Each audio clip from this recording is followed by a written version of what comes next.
When you were 16, you were out on your own, you were making money on your own. Yeah, but you were in trouble with the law. Yeah, but you got to realize when I was 16, it's not like people that you would think is 16.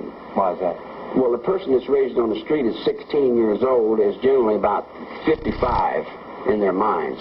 Because they see so many experiences so quick. You know, they've been through more life and death situations, and they've been through 10 times more than the average person sitting there doing what their mother says, going back and forwards to school. In other words, life is not in a school book. Yeah. Do you want to look back at that early period of your life and before the 60s and say, boy, something went wrong because I got on this track and I was in and out of prison, you know, and I went to foster homes, and then my mother would take me, then I'd go see my grandmother, then I'd go back and see my mother, and then she would run away, and somehow. Did that shape you? Did it make a difference?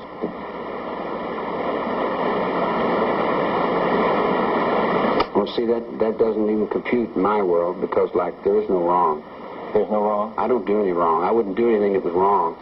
If I did something that I would regret, then I would punish myself for it. And I wouldn't stand here and beat myself in the head with a hammer. That wouldn't make much sense. Yeah. You know, so you got a parallel universe. You got two worlds. One world, everything is a lie, and everything is wrong, and you can never do anything right. According to anybody else, I've never done anything right. There's always been someone to say that I wasn't right and I did it wrong. Yeah. But in the world that I live in, I've never made a bad move in my whole life. In the world you have lived in, sure, you would not rewrite any episode, you would not change anything, you do not look back and say, my God, I took a wrong turn there. No. None of it? No. No. Not once? I wouldn't be here if I did it. So you got to realize there's no slack in my act. Yeah. I don't have I can't, in other words, you go down to St. Louis, right, and you get off the bus and you're broke. Right. You go to the phone and call moms. Right. I don't. I go to the alley and get a tire iron. And do what? And whatever I got to do to survive, that's what I do. And so what's the difference in you and me then? Because you don't know how to survive. You're weak. You have emotions. You play little games with your mind. You chase your tail. Yeah, but you know, you have said before about your life that you needed love, and you needed family, and you needed friends, and that's the one thing that every man needs. No, you misunderstood. I never said anything like that. You might paraphrase what I said into thinking I said something like that. Everything is love. There's nothing that isn't love. Even the confusion is love in one form or another. It's misguided. Love is a word that we use to supplement for God, or I would rather use the word intelligence. If you're going to use the word love, use the word intelligence. Because love is misunderstood in so many different ways and fashions. Do you need to be loved? Loved? I am loved. By whom? I am loved. Are you loved? I am loved. Are you loved? All the way. Okay. I'm around the world with it. Ain't you seen it? 15 times. Standing in the fire with it, man. Meaning what? Meaning I'm taking up all the slack for you. I'm carrying you around, Nixon. Yeah. I still got you. Hey, Regan, hey, Ronnie. I didn't tell him that was your gun that shot that guy. I didn't tell him that gun came out of that trailer that came over there. I held my mud on you, done, Ronnie, old crime partner. Yeah. You dig what I'm saying? In other words, I'm intertwined in your very soul, man. You give me my rights. My father died in the battlefield for my rights. Then I go down to L.A. and some district attorney wants to get rich and make a lot of money. Yeah. He's got something that's selling good. He dumps it over on me. It's okay. Yeah. There's only one poor guy down here. He's nobody. And they overlook the fact that I had already been brother in this penitentiary for 22 years.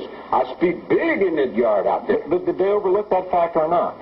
Sure, they overlooked it. Well, how did they overlook it? They took my rights, man. Yeah. You don't take my rights. You'd rumble the graveyard from here to the unknown soldier. But you respect power, and the system works this way.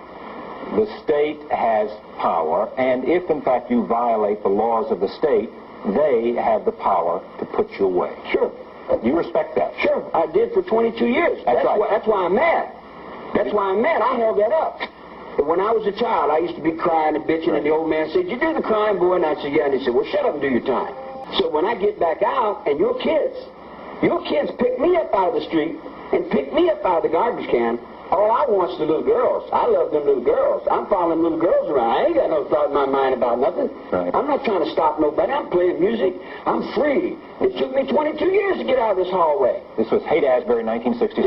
Yeah. They picked me up. They said, kid, 16-year-old kid. I said, where do you sleep? He said, where will I lay down? I said, well, don't you have to have an apartment? He said, no, I sleep in the park. I said, how do you do that? He said, sleeping bag. I said, is that right? What do you eat? He said, food. I said, man, where do you get it? He said, wherever I can. I said, don't you have a job? And he laughed at me. He said, no, I've been out to Diggers. Yeah. So I went down and I looked around and I said, hey, this is love here. Yeah. This is love here. The best time of your life. Yeah. It was the only time in my life. I never had no life before that. It's always been in here with these guys, man. It's always been in jail. I never had no life outside. I've been locked up since I was 9 years old, man. Now you're in 1967. You're in Haight-Ashbury in San Francisco. I got out. I'm free. I'm free. You're free. I got better sense than break the law, man.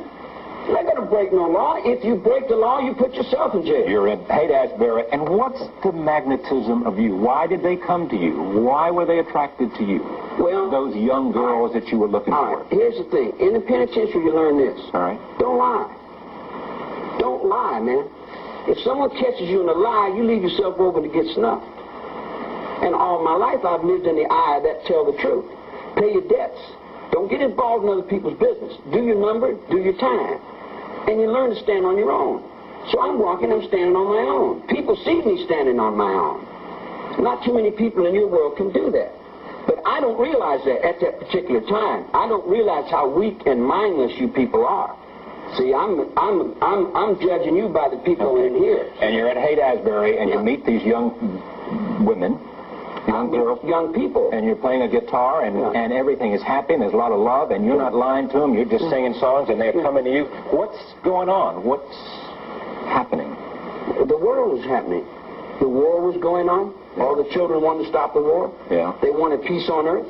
Yeah. And they come to me, and they says, they said, well, we want this, this, and this. And I said, okay. And they said, let's go demonstrate. And I said, no, I'm not going to go demonstrate. I'm not going to go get put in jail. And they said, well, wouldn't you give your love to stop the war? And wouldn't you give your love to save the world? I said, would you give your love to save the world? And they said, yeah. I said, well, how much would you give to save the world? And they said, we would give all. I'll lay my body down. You dig? I give all to save the world. I said, well, if that's you, then you can do that. But I just gave 22 years of my life, and I'm not going back in there for God or nobody else. So if you want to do that, that's your road. What was it like for you? Was there... I passed through Haight-Ashbury. Yeah. I threw my pistol off of that bridge over there. You did? Yeah. Because... I got tired of carrying pistols. I thought, well, I don't need to shoot anybody, so I threw the pistol over. But this was the best time of your life, you said. You had a family of people that loved you, a lot of girls you liked. I didn't say, you say, I didn't say people loved I'm only asking. You know? I'm only asking. I said the people were loved. That was love. It was happening there. Yeah. That was happening. But you got to realize I came in on the end of that. Right. And I only went through that. I never got stuck up in that. Yeah. Because I've seen the pitfalls. I've seen the speed freaks. Yeah. I've seen the falling of it. I've seen it falling. I'm very aware when it comes to seeing things. You were an ex-con and you were wary. I'm not going to get busted or go to jail again. Yeah. That was my thought. So I used to hold this up saying, one positive thought. Yeah. I'll never go back to jail again because I'll never break the law again. So you had a family, though? I had a family. See, there you go. A family had you. A family had you. But you were trying to make it suggest I'm saying this, and I'm saying, did you or did you not? No, I never thought of a family. I don't hang on to people, man. Right. I've never had anybody I hold on to. Why? Not even in my mind.